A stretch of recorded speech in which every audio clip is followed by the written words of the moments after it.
What up, peeps? Momo here, Emoji, and I wanted to go over something that we touched base on this week on our first ever ICU self movement this past Saturday, followed by a cold plunge. It was amazing success and what an amazing experience and opportunity we had to lead several humans into that experience.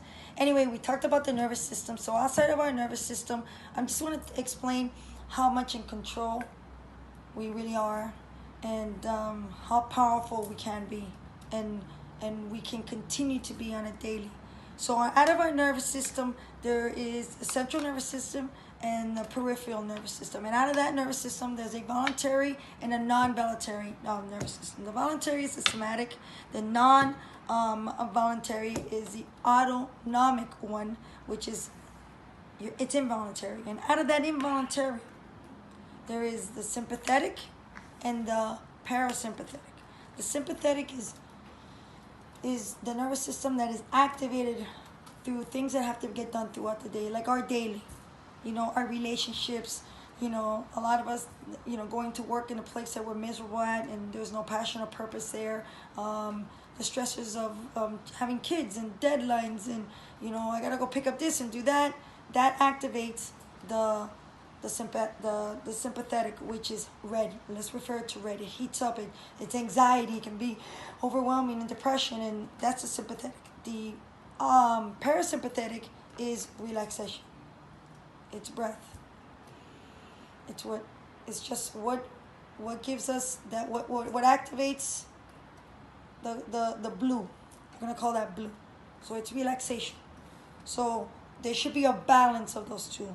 98% of humans, which is interesting because I was having an amazing conversation with Luna, which is one of my biggest guides, my 18-year-old, and we were talking about it. She was explaining to me that, because she's learning this at school right now, 98% of humans are walking around with an overloaded sympathetic nervous system. So imagine that.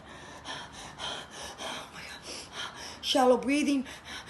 We're not activating our filter in our nose, which then in turn activates our parasympathetic because it's through our diaphragm, which calms us. That is the sympathetic overtakes it, so it overwhelms it. So now you're in an overload with sympathetic. So now we're gonna go back to one step back. When we were coming out of the peripheral nervous system, I said to you there was two different types of nervous system, and one of them was the somatic. And now the somatic is a voluntary thing that we do. I'm voluntarily making this video for you guys, and for me, because I like to share, right? So this is a voluntary act. And as well as every time I take breath and sit down and take a moment to take a breath, and let's get a view of that beautiful lake back there. So it's easy to be back here and take breath. And that's a voluntary thing I do every day. Like I made that voluntary decision to move here, right? So on that sympathetic, when I come out here, and I've had like getting ready for the event, all of us, and making sure that we did everything good, and making sure that I'm mindful of my relationship, mindful that I'm still in my classes, mindful of the girls, mindful of footworks, mindful.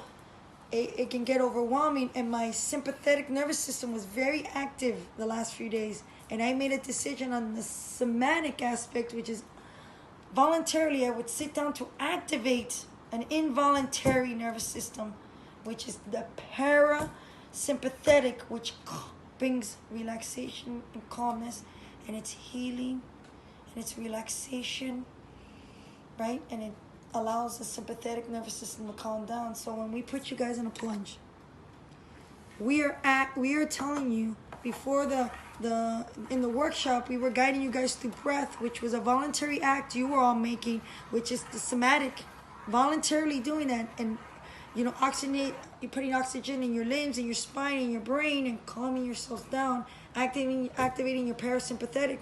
So you went into that cold plunge. Your sympathetic nervous system went haywire. Fight or flight, because remember, sympathetic nervous system is fight or flight. You were like, oh, I want to get out. And yet, we were guiding you and reminding you that you can voluntarily calm yourself down by activating your parasympathetic in breath and in calmness. That's such a reflection that when we get overwhelmed, we want to take off, we want to cover our heads, we don't want to deal with it. We had an opportunity for 2 minutes to submerge you in a tank that was damn cold and guide you through breath and empower you to remind you of how amazing and giant you are, that we can pull ourselves out of any situation through breath if we just breathe. So that's a little breakdown. It was probably really in depth or too much in depth, but that was something that we went over on the workshop this week, and we're looking forward to our future workshops. Remember, April 4th, there is our second breath, movement, mindfulness plunge. And then to follow, which we don't have a date yet, is going to be breath, movement, mindfulness, firewalking. So I'm super sympathetic right now when I think about it, because it's activating all these things in my body, thinking about all that. So I am going to go into my parasympathetic mode. So Momo out, energy out, Maria out. I see you. We see you. See yourself. Now be yourself.